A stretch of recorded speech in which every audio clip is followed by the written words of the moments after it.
So in this video, I want to go over just a couple of tweets from the devs as well as some posts from Reddit that I saw. I'll also briefly show a site with some data mine stuff, including some uniques and several other things.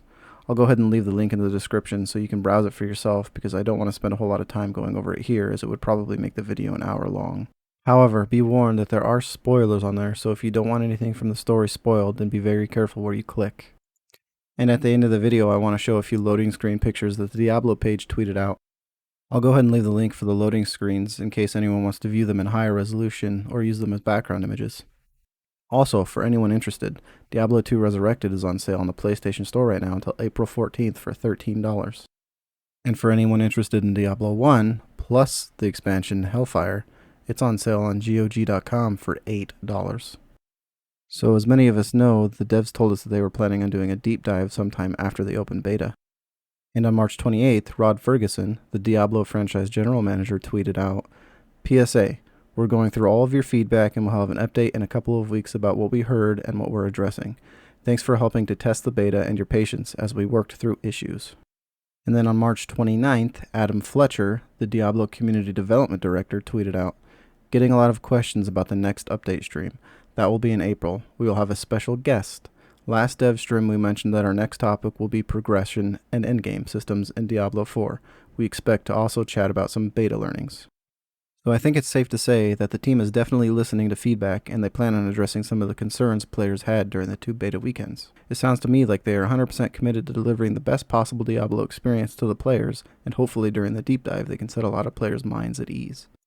And on Reddit, I saw a few posts from Reddit users Slamdingo and Svedrial regarding differences they noticed from early footage and quarterly updates compared to the betas we played. Reddit user Svedrial posted a side-by-side comparison of the camera zoom level from an image taken prior to the beta versus an in-game screenshot during the beta, showing just how different the zoom level is. Personally, I never had an issue with how zoomed in the beta was, but I wouldn't mind an option to allow players to zoom out further, as showed in earlier footage and screenshots. And then Reddit user Slamdingo made a post about some differences from the December 2020 quarterly update. He said, the December 2020 quarterly update was the one piece of dev insight that had me the most hyped for the design direction of the game. All item tiers were relevant, skills had upgrades that would trigger at attribute breakpoints, and so much more.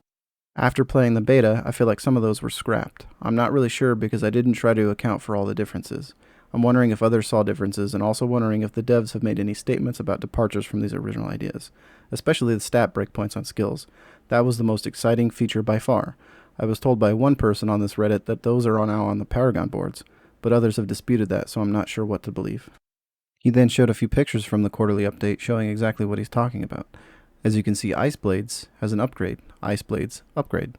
At 140 willpower, Ice Blades deal additional damage to frozen targets.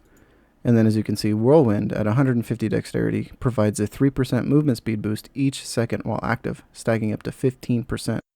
And then at 225 strength and dexterity, Whirlwind provides a 1% critical strike damage per second while active, stacking up to 20%.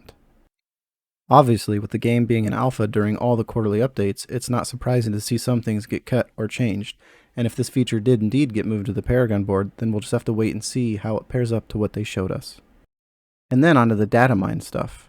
I'm just quickly scrolling down the unique section to show a little bit of what was data mined, but there is quite a lot more info on the website, from zones and consumables to quests and challenges. Now, I've personally spent a very limited amount of time on here because I'm trying to avoid any story spoilers, but for anyone who doesn't care, then I'm sure the info on here will be very interesting. And to close this video, I'll go ahead and throw up the pictures with the stats from the early access beta and the open beta, as well as the loading screens that the official Diablo Twitter tweeted out. As always, thank you for watching.